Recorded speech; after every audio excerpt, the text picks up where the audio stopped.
How you doing, guys? Billy Blythe here, David Roper over here. We're celebrating this great motorcycle that Dave brought here today. It's a 1946/39 Motoguzzi Dondolino. The Dondolino is a racing motorcycle made at the factory when racing production bikes was basically in its infancy, I would say, right? Yeah.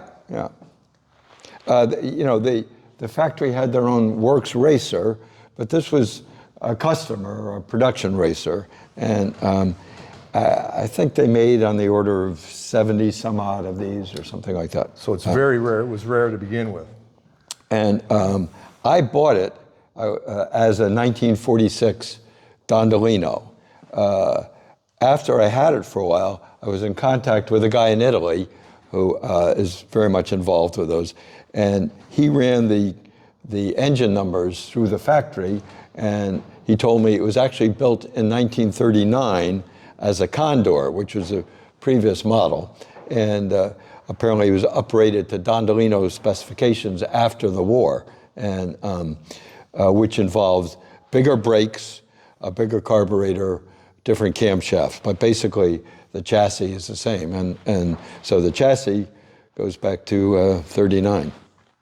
You were saying that these bikes in street form would have had a generator for electric lights. Yeah, I mean, they made, at that time, there was a lot of public road racing in Italy, and for instance, the Milano-Toronto race, which would be like a 600,000 kilometer race, maybe, and on the streets. A free-for-all, basically. And so it went into the night, and so those bikes had a generator and lights on it, and this apparently was only raced on a racetrack. Interesting. And, yeah, some of the factory racing parts on this bike, the brakes, this has 21-inch wheels front and back. Wow.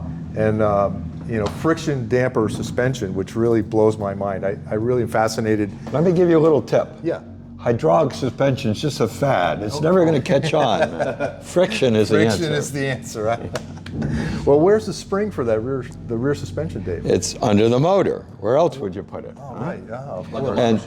And that belly pan is original. Now, I put a little dam in the back of it. It used to be just open in the back, but so in order to qualify for classic racing, where this bike has been used recently by Dave, it has to have a pan under the engine to catch any drips that might go on the raceway.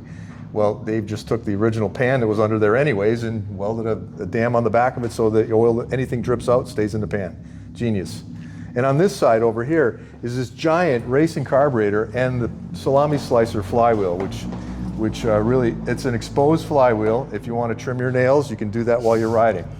Literally. Well, you can see it's sort of blackened on it where my boot has rubbed against it. Yeah, that's boot leather. Yeah. And notice, Ron, down here on the engine, this is exposed valve gear here. These rockers go back and forth, and these are the springs that push the valves back home again. That's called a hairpin valve spring, I believe, right, Dave? Yep. Yeah, period, cool stuff. And the magnesium engine cases and brake drums, totally beyond scope of normal back in 1939 or 46, whatever year. Very, very unusual. Dave explained that there were some issues with the bike and some welding had to be done on the magnesium cases. Magnesium, if you didn't know, is highly flammable. It will burn white hot and won't stop it until it's burned out. So to weld engine cases that are soaked with oil and made of magnesium, it takes a brave welder to do such a thing. But it was done, it was completed, and Dave's done a little bit of welding on this engine himself. Some reinforcements and upgrades were made. You mentioned the crankshaft, Dave. Yeah, a friend of mine in Ontario, Canada, made a replacement crankshaft for it. When after I raced it half a dozen times or so, I had a magneto failure when the connecting rod knocked the magneto off the crankcase, and Wow. so it's been totally rebuilt from then with a new crankshaft. Wow. This is a full-on racing motorcycle. It really is, and it's had the wheels ridden off of it year after year. Dave was telling me that when you're riding it at full blast, when you're hitting it heavy, the wheels kind of want to bounce. Like if you're turning hard and you're on the gas hard, it kind of wants to do a little bit of this, and you have to be a true expert rider to do such a thing. Now, if you didn't know Dave Roper, Dave is very well known as one of America's top motorcycle road racers, and definitely one of the very longest road racers in America. He's been at it since 1972. And May 31st, or that weekend, Yes, is Memorial Day weekend. haven't missed a year racing since, and probably haven't gone more than 5 months without racing since May 72. What a record. Incredible, unequaled, unmatched. And you're still at it, still going, and that's a wonderful thing. But Dave also has in his credentials the fact that he's and if I'm not mistaken, the only racer ever from America to win a race in the Isle of Man, which is truly remarkable. I'm the first American to win an Isle of Man GT. Mark Miller won the electric bike race there in 2010. All right. And so he became the second American to win a TT. Well, that's quite a credential. On a matchless G50, if I'm not 1959 matchless G50, which is the only matchless G50 ever to win a TT race. Really? Yes. Wow. Wow. Well, we've had our time over there. I've had a brief career in the Isle of Man myself, but it's a special place, isn't it? It's a very magical place. Yeah. And for a motorcycle rider, what a privilege to get around that track. Yes, indeed. Yeah, for sure. I'm the only rider who's ever brought a Chinese motorcycle across the finish line at an Isle of Man race. Huh? Yes. Huh? So that's my credential. Dubious, but it's all right. So, we're pleased, tickled to have the Dondolino here. I hope we can do it justice. We're going to try and make a placard for it so that people can see what it is. The bike has a lot to say just standing here, but if you could see what it really is all about. So you and I will exchange some information and hopefully have something printed out that does it some justice. Very good. Yeah. Boy, I can't wait to have you all come down and see it. This is it's a real honor for us to have it here and to look at it parked next to this beautiful Henderson X. They're from the same era, but from vastly different backgrounds. This motorcycle probably weighs half a ton, or close to 700 pounds, I'm guessing. Ultra lightweight, 275 pounds, yeah. 275 pounds, and that was rated at that weight from the factory, and Dave weighed it, and it's right on the money. So they didn't lie about their weight back then. So, but these bikes, this one's from 39/46, this is from 31. But this is what motorcycling looked like back in those days. You had to be privileged to own one of these, I'm sure, back in those days. Times were different. This bike here, the same. That's a 110-mile-an-hour motorcycle for 1931 roads. That's pretty good. I think that was a favorite with the police departments. But this was a favorite with the hooligans, the go-fast guys that rode 12-hour races through the night and on public roads in Italy and then Grand Prix circuits. So, yeah, wonderful. And here is another credential for this bike. This is a Greenwich Concours d'Elegance class award. This bike's been on display at the Lars Anderson Museum up until its the end of its stay there yesterday. Dave grabbed it in Brookline and brought it down here to Rockville, and it's on display for our guests to see here. And I'm so thrilled to have it. I don't want to go on and repeat myself anymore, but I'm pinching myself. So Dave, can you tell me a little bit about your personal history with this bike, like when you bought the bike? And so I have a Motoguzzi Aroni, which is a 250cc road bike, and I also race Harley Sprints, and I'm a sucker for the horizontal pushrod single. I think that's the sacred architecture of motorcycles. So I thought I should be racing a Motoguzzi. And I knew my friend Ian Gunn had a couple of Motoguzzi racers, and I went to visit him, and this was one of the two bikes. And I asked him if he had any interest in selling either of the Guzzis.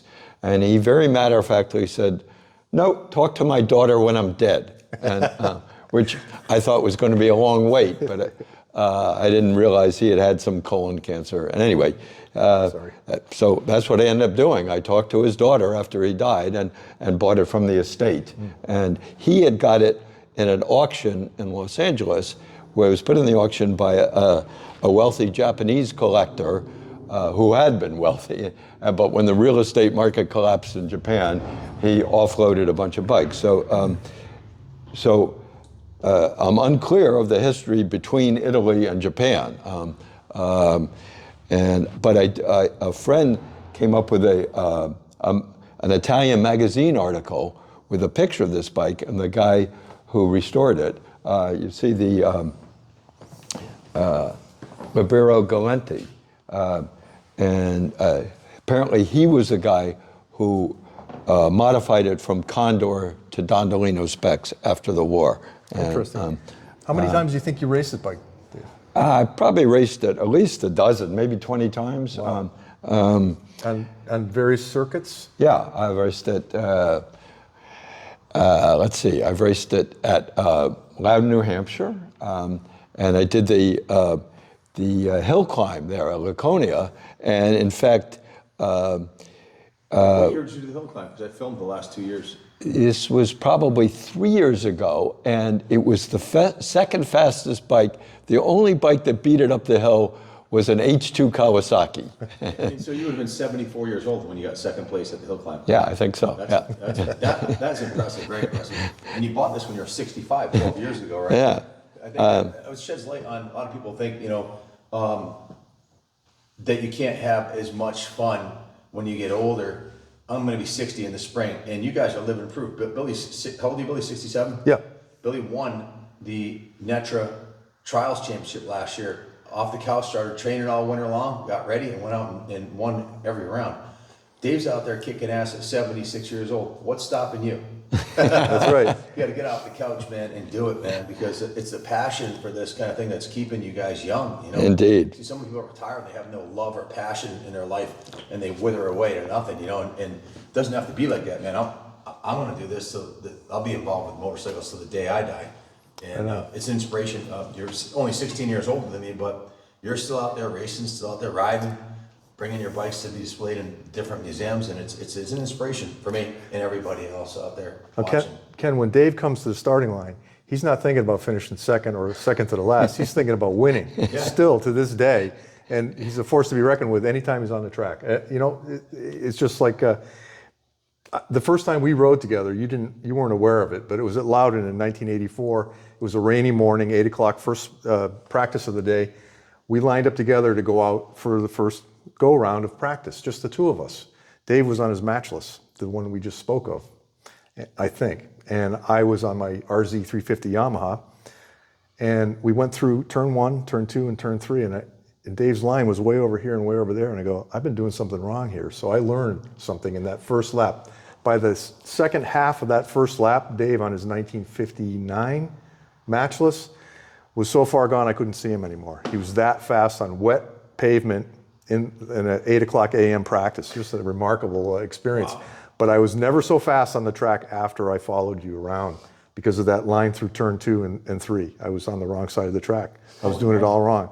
So he educated me there in that one time we rode together. But we've ridden since in Moto Giro events and other places. But always a privilege and a pleasure. Dave, what other bikes do you have in your collection now? I'm assuming this is the tip of the iceberg? Yeah, I have a couple other Guzzis. I've built another Guzzi racer with the Falcone, the road bike engine, the similar motor, but 500cc and enclosed valve gear. And we made a chassis. My friend Alexei Kravchuk in Brooklyn, New York, fabricated a chassis based on photos of the Works racers. Wow. And so that has leading link fork and hydraulic shocks, and it has a large diameter backbone, which is the oil tank. And so I just raced that bike down at Barber a few weeks ago and won the Class C footship class with that bike. Wow. And I have as I said, I have a Motoguzzi Aroni road bike, which I use for motor gyros and so forth. And I have a 1959 Motoguzzi Zigolo, a little two-stroke horizontal motor. I have 250 and 350 Aramaki road racers. I have a couple of Horex Residents, a German motorcycle from the 50s, and a Zundap Citation. What else? I own another Aramaki 350 that lives out in California, and I fly out there to race it out there. You know, and I have a modern a 2024 Triumph Speed 400, which is my day-to-day road bike. Dave has been a regular rider on the street forever, but most of the 250cc street bikes. I remember your VTR, was it? Yes, 250cc. yeah. That's a twin-cylinder Honda, super durable, but Dave would wring its neck and ride it from Long Island, New York to Loudoun and back in a weekend. Wow. to go to a small event or whatever, some kind of celebration or of whatnot. But always you could expect that Dave in his yellow, what kind of suit is that? Roadcrafter. Yes, yeah. And Aero Stitch. Yeah, Aero Stitch. Rain or shine, always with good spirits. Motorcycling has done a lot for me and Dave too. I know it's just done nothing but good for me.